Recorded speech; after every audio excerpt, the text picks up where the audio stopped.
Hello and welcome, I'm your host John RMS, otherwise known as AceBullion. Now Martin has sent me in this coin to review and I'm going to be doing that. But first, please click on the links down below under this video where you can see a link to Martin's website, silvertrader.uk, the Precious Metal Forum, and also my own personal website, AceBullion, where you can find all sorts of stuff, which does include, just for the record, lots of Christmas decoration silver. Actually, that's not on my website yet, but they will be. But there's a lot of stuff there. Now, big warning here, if you have ophidiophobia or the fear of snakes, this is not the video for you. I'm sure you can see that from the above. So I'm giving you a fair warning, and there you go. And if you're from Australia, full respect, absolute salute, because dang man, you guys are going to be killed by everything, or well, potentially. I swear to God, that's what's happening. Anyway, let's crack on, see what this is all about.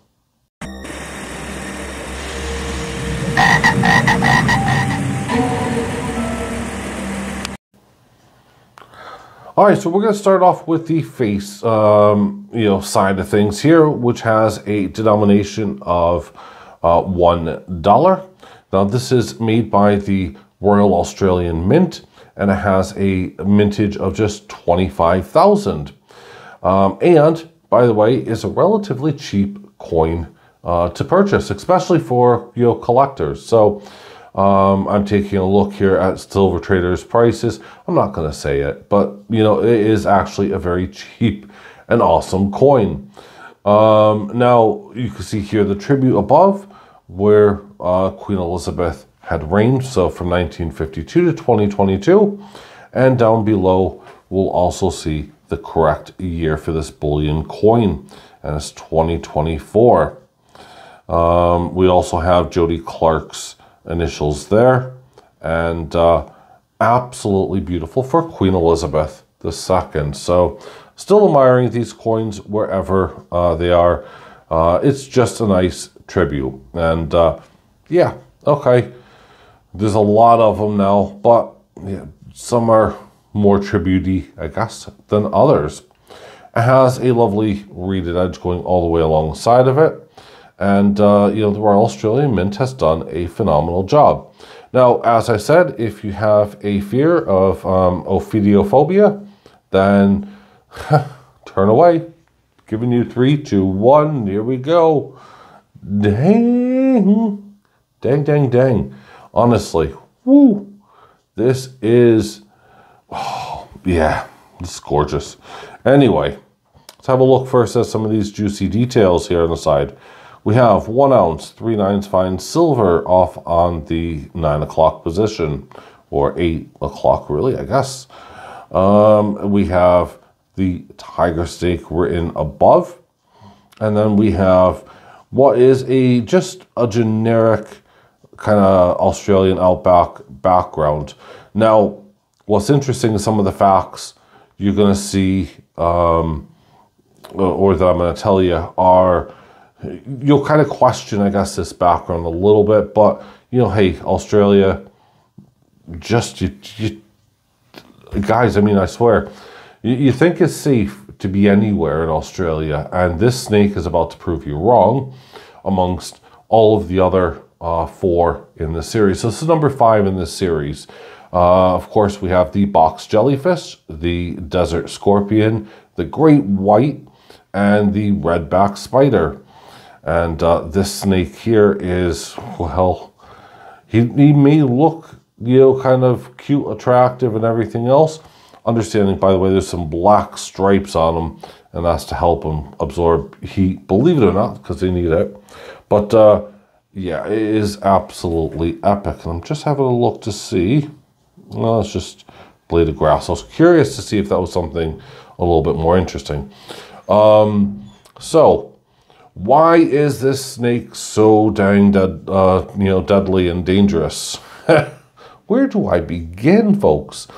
Everyone in Australia is probably laughing at me right now, but first off, the picture is amazing. I can't say enough.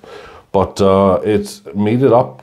It's on number 5 right now for, you know, Australia's most, you know, dangerous by the Royal Australian Mint. First off, these guys can swim. Okay, so you get a snake, it goes on the ground, no problem. But these guys, besides going on the ground, they can swim. All right, that's cool. I've seen snakes go on water, no big deal. No. These guys are like, you know, the Navy SEALs or the Royal Commandos or you seriously name it. These guys can then go diving for a bit. Yeah, that's right. They can go underwater and stay there for about 9 minutes. Yeah, not cool. And then, so you got land, you got sea. Now we need the air, right? Yeah. Well, these guys can, you know, go up trees, and they've been spotted up to 10 meters high up above. So now you're really kind of in danger here. So not only are you not safe on the ground, in the water, under the water, you try to climb a tree, you're in deep doo-doo as well. These guys, I mean, I haven't heard of an incidence of them pouncing on anybody, but, you know, I'm pretty dang sure they, you know, they're more than capable of it, but they're rather restrained. So that's absolutely insane. Now here's something else that's really cool with them. I mean, they feed on birds. Duh, if they can climb, why not? Feed on some birds, right? They feed on fish, frogs, and tadpoles. That seems to be obviously their growing diet as they're getting older, you know, and starting off. But, you know, they give birth in a sack of 60, well, up to 64 snakes at a time. And once that sack is ruptured, that's it. Those snakes are all, you know, on their own. That's it. Start of life, you're on your own, you're independent. No coddling, no having to change diapers. I mean, these guys have it made. You know, no point whatsoever in having to parent or teach. It's all natural instinct. And, you know, that's insane. Nature is just amazing and so cool, if you ask me. I have to say, it is really super cool. Now, in the previous versions, some of them have had imperfections, i.e. the designs were great. I particularly like every single one of them. I think the Desert Scorpion, every one I saw had a tiny scratch along the Desert Moon or something like that. Great White Shark, I even bought the proof colorized version of that one because I love it so much that I had to have it. The Redback Spider also comes colorized, and I'll tell you what, that looks amazing. But this here is insane, and you just know it's going to have some black bits on it. So when I said at the beginning of the video, you're going to kind of question the background. Well, yeah, okay, we do have these kind of reeded bits, which may look like it's near a body of water, but for the most part, I don't see a tree in the background. Not that, you know, it would really do anything about it, because the main focus here is obviously this tiger snake, right? And we don't see any water. You know what I mean? We're just seeing the, you know, kind of arid desert or, yeah, that region. Now, these things, when provoked, can, you know, obviously they will attack, you know, but the venom is, you know, toxic enough that it can kill a human. It's not necessarily going to, but it has that potential. Obviously, if you were attacked by one of these, you want to be seeking help absolutely immediately. And I'm sure everyone in Australia already knows. I mean, most, you know, the medics there carry various kits. They like to know what snake is what, so on and so forth. And most Australians will be able to tell you, yep, that's a tiger snake, that's that, that's this. You know, it's no big deal. It's their everyday life. But why did I also mention, you know, basically everything kills you? You want to take a shower? Yeah, fine, no problem. Next thing you know, you have a redback spider or something, you know, crawling down. Go for a swim in the ocean. Oh, no biggie. Just some jellyfish, great white sharks. I mean, hell, there's enough stuff there that'll rip you to bits. Walk, you know, through the desert. I mean, besides dying of dehydration, and absolutely baking yourself, and, you know, or even mining for gold out there, you know, Jesus wept. Yeah, you got to worry about the scorpions, you got to worry about these snakes, you got to worry about roos. I mean, people think the roos are really lovely and beautiful, but they are a feisty mother hubbard. So, I salute you guys, man. I'll tell you what,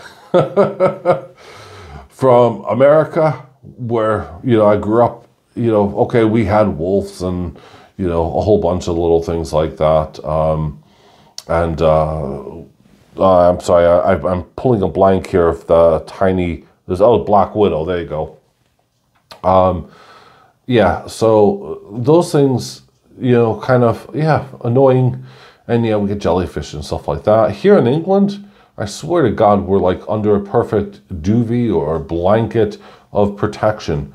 You know, we don't really have anything that's going to come and get us. So, that's why I salute everyone in Australia. Anyway, what do you guys think of this? I really, really love it. I love the scales. I love the design. And I've given you enough time to look at it. But wowzers, for me, you know, it's not a busy coin. It's not a expensive coin. It is just a awesome coin. And, you know, I think I'm going to have to put this in my pile for keepsakes. And I really need to check that I have the rest of them, because I'm not sure if I have them in the BU form or not. But there you go. Thank you for watching. Nice start for a Monday, I suppose. And I'll see you soon. Thanks. Bye for now.